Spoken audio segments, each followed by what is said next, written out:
vətən üçün şəhid olan bu əskəri xəlqi daim xatırlasın, unutmasın.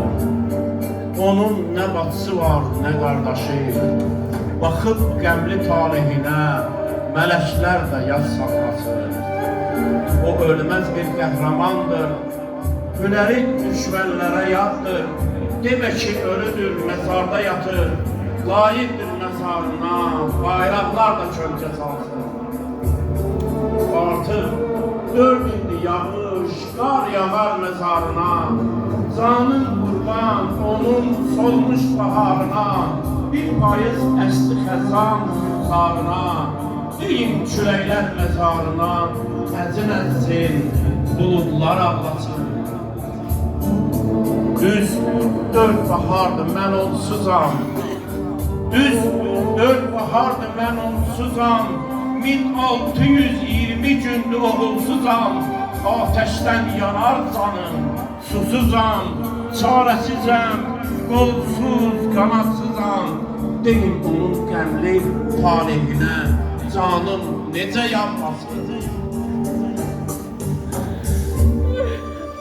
Onun adı Abdullah'dır. Onun adı Abdullah'dır. Bizim üçün qəmli sabahdır.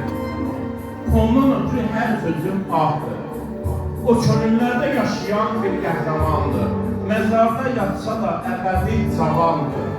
Ondan ötürü çölünün nalandır. Onsuz yurdu dağılmış biriyəm. Halım yamandır.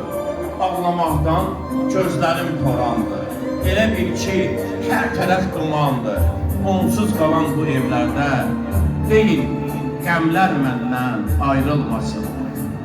Onsuz qalan bu evlərdə deyin, qəmlər məndən ayrılmasın. Var oğullar, vətən üçün candan keçər. Var oğullar, vətən üçün candan keçər.